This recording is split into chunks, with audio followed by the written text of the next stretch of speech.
In a small town in America lived a brother and sister named David and Sarah. Their house was simple, but their hearts were full of kindness. Every evening, they sat under an old tree near their home and shared stories about their day. One evening, Sarah said, "David, we are not rich, but if we have the richness of heart, do we need anything else?" David smiled and replied, "No, Sarah. True wealth is to help others, even if it's something small." In their neighborhood lived an old man named Mr. John. He lived alone and often sat by his window looking sad. One day Sarah said, "Shall we go visit Mr. John? Maybe he needs a friend." So the brother and sister quietly went to his house, knocked on the door, and said with a smile, "We would love to spend some time with you." Mr. John's eyes lit up. It had been many years since he had seen such warmth and kindness. That evening, he told them stories from his past, and David and Sarah realized that sometimes just listening can be the greatest gift. That night, David said to his sister, "Sarah, a person does not live only for themselves. Living for others is the real meaning of humanity." The next day, David and Sarah went to Mr. John's house again. This time, they carried a small basket filled with fruits and cookies. When Mr. John opened the door, he smiled and said, "I was waiting for you both." David replied, "We want to make sure you never feel alone." That evening, the three of them sat together in the garden, eating fruits and talking. Sarah listened carefully to Mr. John's stories, and David realized that the wisdom of elders is life's greatest treasure. Suddenly, Mr. John spoke in a serious tone. "Children, a person is incomplete until they find happiness in someone else's joy." Hearing this, David and Sarah's eyes lit up. They understood that even small acts of kindness can mean so much to someone. While walking home that night, Sarah softly said, "David, I feel like we are slowly learning something very big." For the next few days, David and Sarah began visiting Mr. John every evening. Sometimes they made tea together, sometimes they watered the flowers in his garden, and sometimes they looked through his old books. One day, Sarah noticed an old photograph tucked inside one of Mr. John's books. The photo showed Mr. John smiling with his wife and young children. Sarah gently asked, "Is this your family?" Mr. John's eyes grew a little watery. He said softly, "Yes, but they live very far away now. We haven't met in many years." Immediately, David said, "Mr. John, we can be like your family. We want you to never feel alone."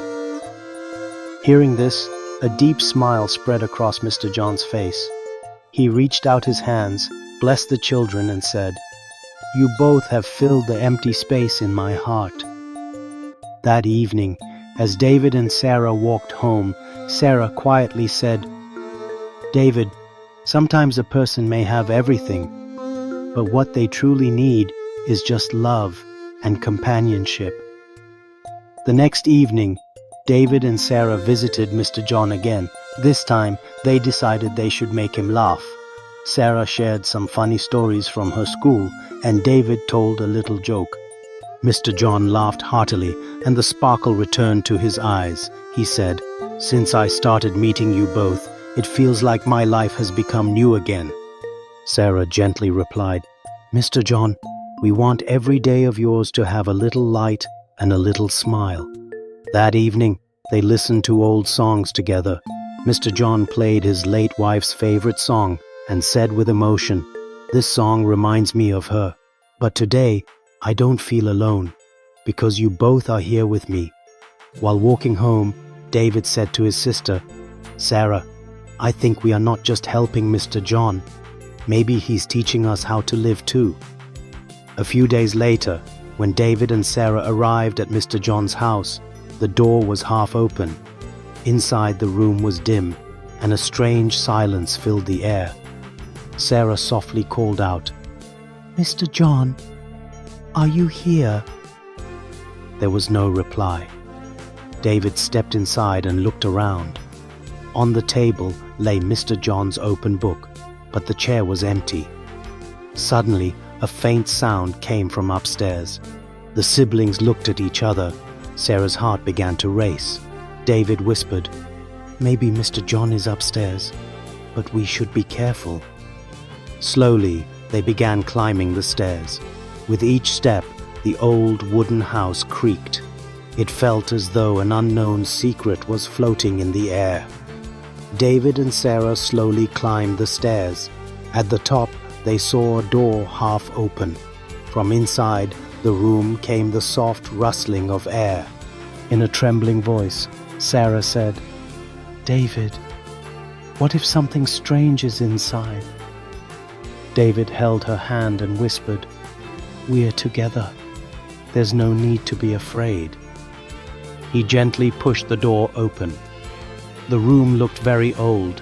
Faded photographs hung on the walls, and a breeze slipped through the window. But in the corner of the room, a shadow seemed to move. Sarah gripped David's hand tightly in fear. The shadow slowly began to rise. "Who's there?" David called out loudly. Silence. Only the sound of the wind outside.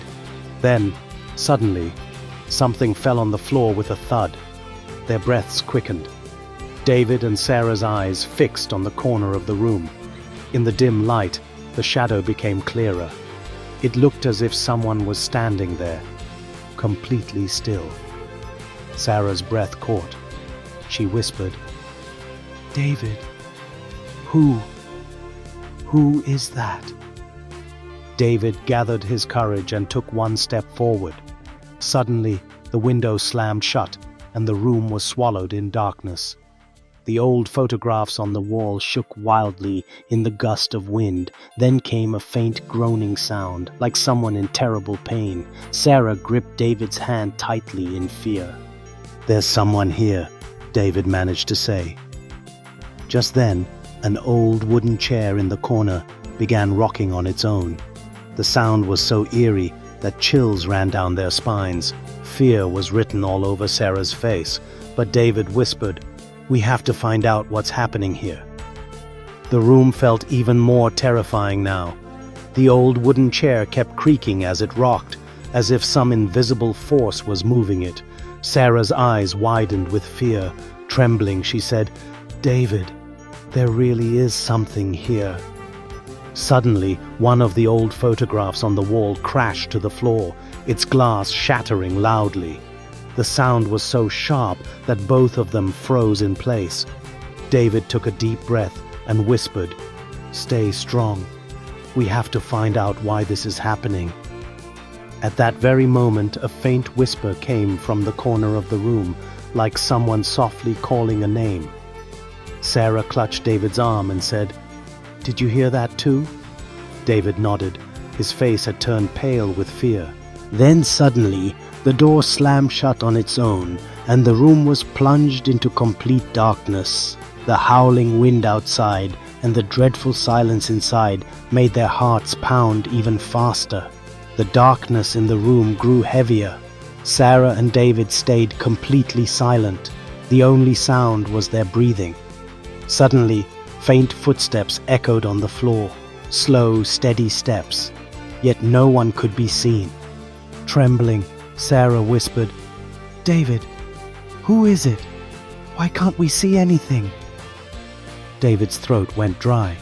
He whispered back, "I don't know, but someone is here. I'm sure of it."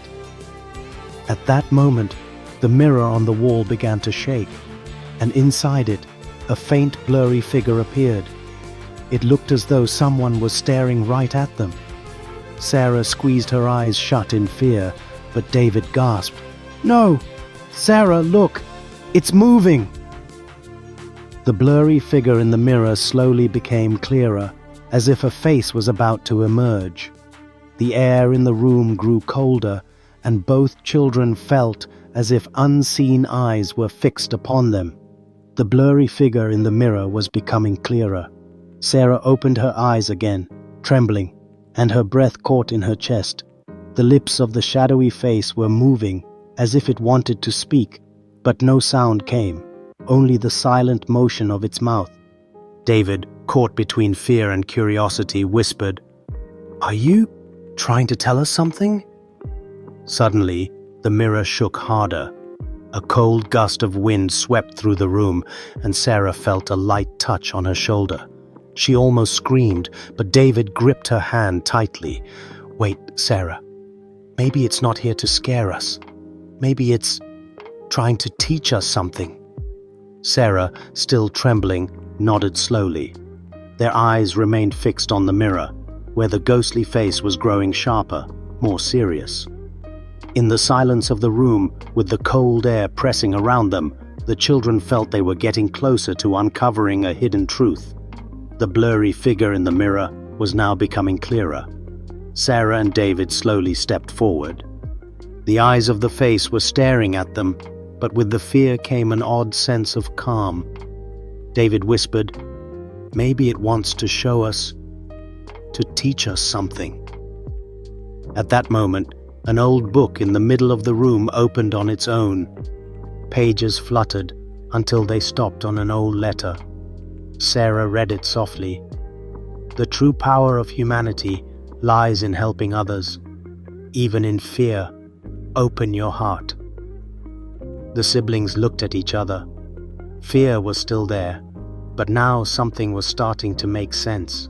The mirror slowly became still, and the blurry figure retreated, disappearing.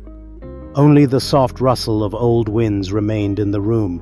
David held Sarah's hand and said, "Sarah, maybe this is what it wanted to tell us, that true courage and happiness lie in living for others." Sarah nodded, and together they walked out of the room, no longer afraid, but carrying a newfound understanding. Sarah and David stepped out of the room into the soft evening air of the old house. The fear had disappeared, replaced by a quiet understanding. They realized that the experience they had just lived through was not just frightening, it was teaching them something important. David whispered, "Sarah, we learned that facing fear is important, but even more important is opening our hearts for others." Sarah smiled and said, "Yes, David, and we realized that the best way to erase loneliness and sadness is by helping others. Just as we helped Mr. John, we should always show a little love and care for everyone." At that moment, Mr. John came into the room. His eyes were filled with a warm smile. He said, "Children, you have not only brought me joy, but also taught me that true humanity lies in living for others. And now I know that my story will live in your hearts too." David and Sarah shook hands and said, "We will always remember your friendship and your words, Mr. John." Even years later, they never forgot that night, when they understood that fear and mystery can also teach the greatest lessons in life. And so, one scary evening had taught them true courage, love, and humanity.